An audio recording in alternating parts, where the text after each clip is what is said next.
Thyroid cancer বা আমরা কিভাবে বুঝবো? সাধারণত আসলে সত্যি কথা কি, কোনো মানে ইয়ে থাকে না, উপসর্গ থাকে না। কি উপসর্গ থাকে?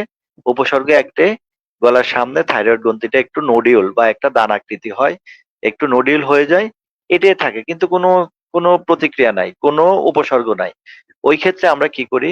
ওই ক্ষেত্রে কেউ যদি মনে করে যে তার গলার সামনে ফুলে গেছে বা ধরলে একটু নোডিউল বা টিউমারের মতো লাগতেছে, তাহলে অবশ্যই সাথে সাথে আমি বলবো ডাক্তারের শরণাপন্ন হওয়ার জন্য। তবে একটা কথা, আরেকটা যেটা হলো সবচেয়ে গুরুত্বপূর্ণ কথা, আমি এই কথাটাতে খুবই জোর দিই, আমি যেখানেই যাই এখানে এই কথাটা বলি। সাধারণত দেখা যায় থাইরয়েড আমরা যদি আল্ট্রাসোনোগ্রাম করি, তাহলে ১০০ জন নর্মাল মানুষের মধ্যে প্রায় ৪০ থেকে ৫০ ভাগ লোকের কিন্তু কোনো না কোনো নোডিউল বা দানা থাইরয়েড গ্রন্থিতে পাওয়া যাবে।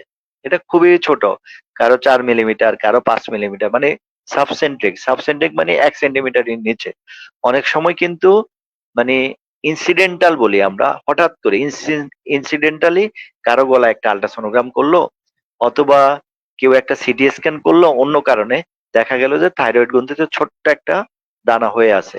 এটা নিয়ে খুব পেরেশানিতে পড়ে মানুষজন, অসম্ভব পেরেশানিতে পড়ে। এ আল্লাহ, আমার গলাতে এটা হয়েছে, এটা টিউমার হয়েছে, এবং সে আজকে এই ডাক্তার, কালকে ওই ডাক্তার, এরকম করে সে কিন্তু মানে ঘোরাঘুরি করতে থাকে। তো আমি বলবো, যদি এই এই নোডিউল বা এই দানা ১০০ জন নর্মাল মানুষের ক্ষেত্রে যদি আমরা আল্ট্রাসোনোগ্রাম করি, তাহলে ৪০ থেকে ৫০ ভাগ লোকেরই এই থাইরয়েড নোডিউল পাওয়া যাবে। এটা নিয়ে একদমই চিন্তা করার কিছু নাই। এটা চিন্তা মুক্ত হতে হলে একটাই করতে হবে, আমাদেরকে একটা ভালো এক্সপার্ট আল্ট্রাসোনোগ্রাম, যিনি থাইরয়েড নিয়ে আল্ট্রাসোনোগ্রাম সুন্দর করতে পারে, এবং যারা থাইরয়েড ক্যান্সার নিয়ে কাজ করে অথবা তারা থাইরয়েড রোগ নিয়ে কাজ করে, তাদের সাথে একটু শরণাপন্ন হতে হবে।